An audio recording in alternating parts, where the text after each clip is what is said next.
The imperial crown of the Holy Roman Empire was the hoop crown of the Holy Roman Emperor from the 11th century to the dissolution of the Holy Roman Empire in 1806.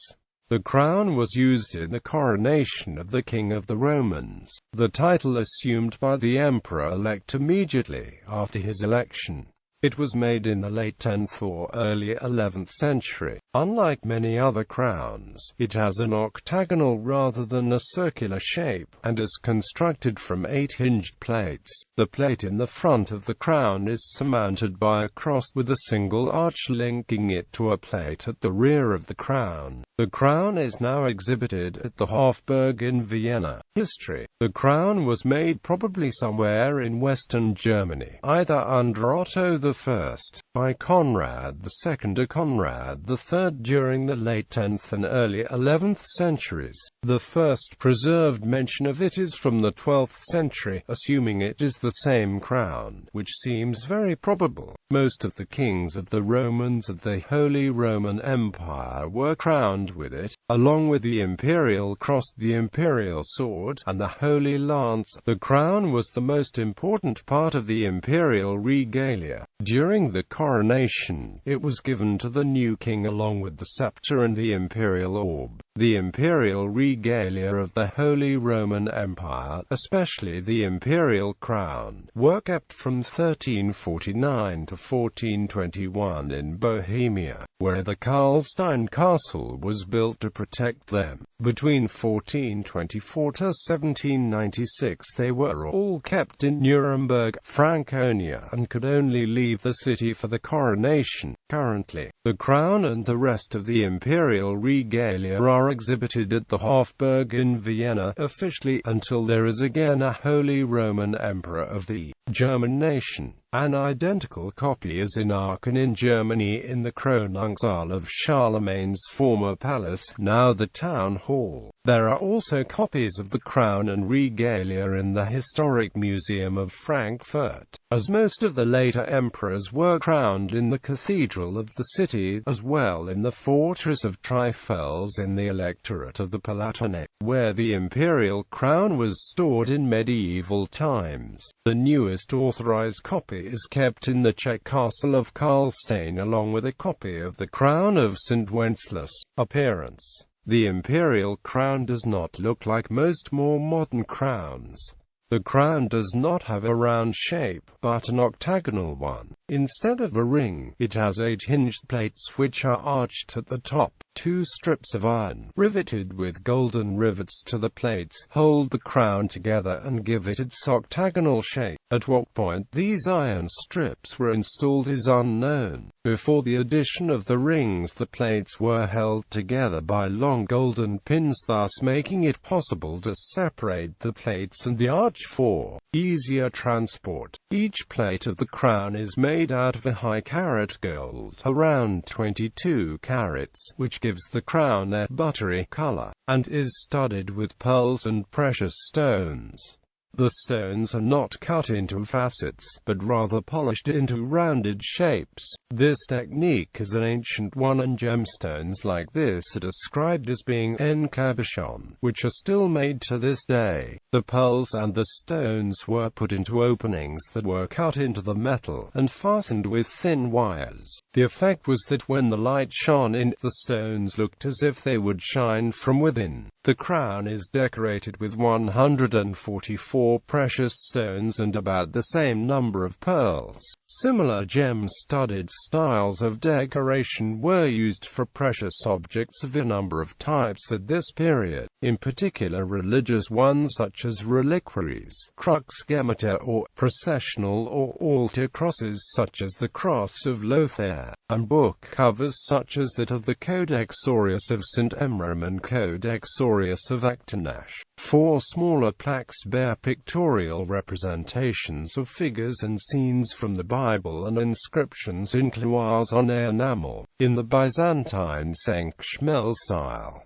The 4 plates, called picture plates, each shows representations from the Old Testament. Each of these enameled plates is surrounded by blue sapphires and pearls in raised filigree settings. The front right plate shows Christ in majesty between 2 cherubim beneath the inscription in red enamel P me regesregent, by me King's reign. The back right plate shows the prophet Isaiah standing and speaking to King Hezekiah, who is shown sitting on his bed. Isaiah holds a scroll with the words, "Behold, I will add 15 years to your life." Above both Isaiah and Hezekiah is the inscription in red enamel ISAISPPHETAZECHIAS Rex, Prophet Isaiah, King Hezekiah. The front left plate shows King Solomon holding a scroll with the words, "Fear the Lord and flee from evil," beneath an inscription in red enamel Rex Solomon, King Solomon. The back left plate shows King David holding a scroll with the words, "The renowned King delights in doing justice," beneath the inscription in red enamel Rex David, King David. The other 4 plates, called stone plates, are of differing sizes and are decorated solely by precious stone and pearls in raised filigree settings. The 12 stones on the front and back plates are probably a direct reference to the 12 stones of the Jewish high priest's breastplate and to the 12 foundation stones of the New Jerusalem in the Revelation to John. The top central stone of the front plate is a triangular sapphire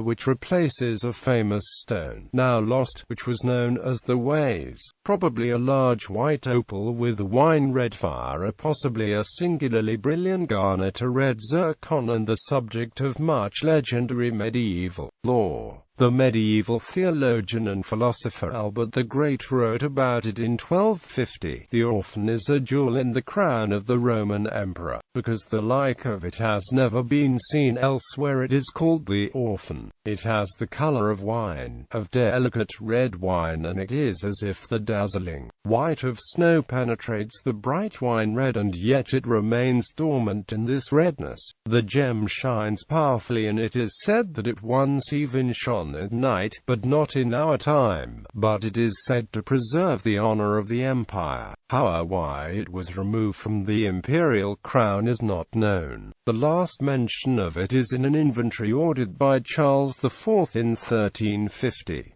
The crown has a single arch from the front to the back plate with the name and imperial style of Conrad II in seed pearls on the left side of this arch. These seed pearls spell out the words CHUONRADUSDEI Gracia Conrad, by the grace of God, while on the right side they read ROMANORU Imperator August, Emperor of the Romans Augustus.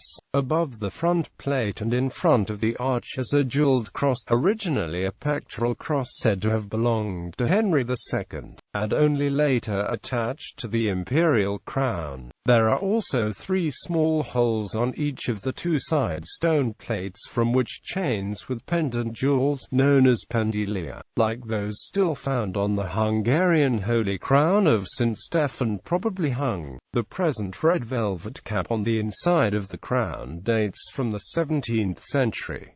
Before this, the imperial crown was worn over a mitre. If originally the form of the mitre the imperial crown was intended to be worn over had the form of the Byzantine camelorchum, the arch would have depressed the center of the now collapsed inner cap, causing it to bulge up on either side, much as the embroidered ribbon from front to back on the 11th century bishop's mitres caused the linen fabric to bulge up on either side. Thus the imperial crown appears to be the earliest form of the mitre crowns worn by the Holy Roman Emperors as a singular privilege of their imperial office. The imperial crown was also the inspiration for the heraldic crown adopted in 1871 for the coat of arms of the German Emperor and Empire, although the latter crown had 4 half-arches supporting a small auburn cross rather than the single arch of the original. commemorative coin. The Imperial Crown of the Holy Roman Empire was recently selected as the main motif for a high-value commemorative coin. The €100 Imperial Crown of the Holy Roman Empire commemorative coin, minted in 2008.